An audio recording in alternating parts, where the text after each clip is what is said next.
Baik, Assalamualaikum warahmatullahi wabarakatuh. Kembali lagi bertemu dengan saya. Sebelumnya, eh, kemarin kita telah membahas mengenai perkembangbiakan pada hewan atau reproduksi pada hewan. Nah, pada kesempatan kali ini kita akan belajar mengenai reproduksi pada manusia.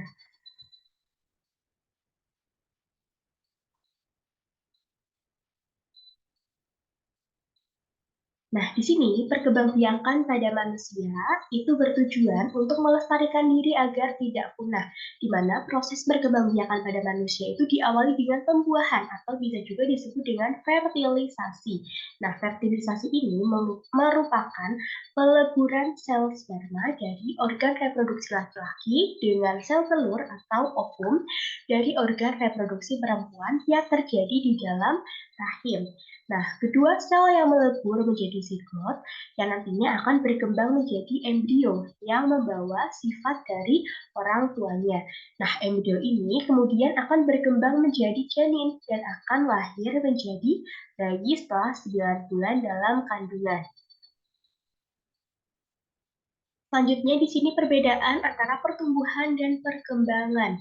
Nah, pertumbuhan dan perkembangan atau perkembangbiakan. Nah, pertumbuhan itu merupakan proses bertambahan besar jumlah ukuran, bisa dalam panjang, besar, jumlah ukuran pertumbuhan juga ditandai dengan bertambahnya ukuran fisik dan struktur tubuh manusia. Contohnya itu, manusia akan bertambah tinggi sampai usia tertentu. Sedangkan perkembangbiakan atau perkembangan itu merupakan proses perubahan menuju lebih dewasa yang ditandai dengan bertambahnya kemampuan serta struktur dan fungsi tubuh yang lebih kompleks. Contohnya itu, manusia semakin berkembang kemampuan berpikirnya, berbicaranya sampai usia tertentu.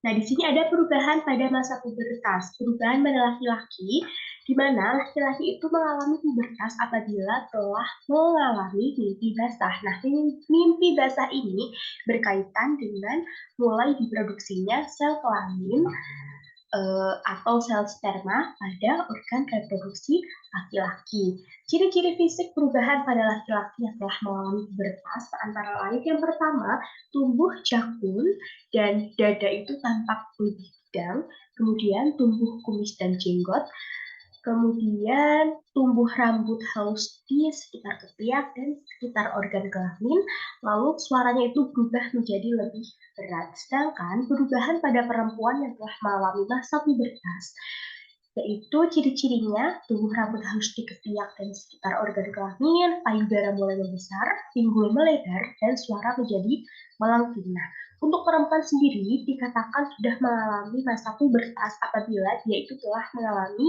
yang namanya menstruasi.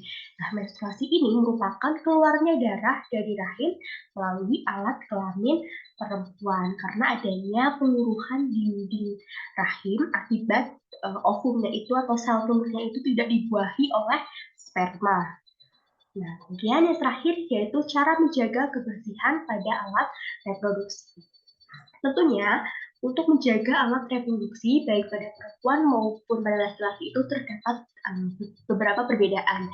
Di mana pada laki-laki itu cara menjaga kebersihan alat reproduksinya dengan cara mandi 2 kali sehari, kemudian membasuh organ reproduksi setelah buang air kecil dengan bersih tentunya, lalu olahraga secara teratur dan minum air putih yang cukup untuk memenuhi mineral dalam tubuh kita, lalu hindari pemakaian pakaian dalam yang terlalu ketat, melakukan hitam atau sunat. Sedangkan pada eh, perempuan untuk menjaga atau untuk cara menjaga kebersihan alat reproduksinya, yang pertama sama ya, mandi 2 kali sehari, rutin mengganti pembalut apabila sedang menstruasi, kemudian rutin mengganti pakaian dalam 2 kali sehari, lalu menggunakan pakaian dalam yang mudah menyerap keringat agar organnya itu tidak lembab, lalu menghindari penggunaan sabun yang mengandung deodoran atau mengandung parfum untuk membasuh kemaluan, dan terakhir, minum air putih lebih banyak dan rutin berolahraga. Nah, itu tadi materi mengenai reproduksi manusia. Terima kasih. Wassalamualaikum warahmatullahi wabarakatuh. Jangan lupa tonton video selanjutnya.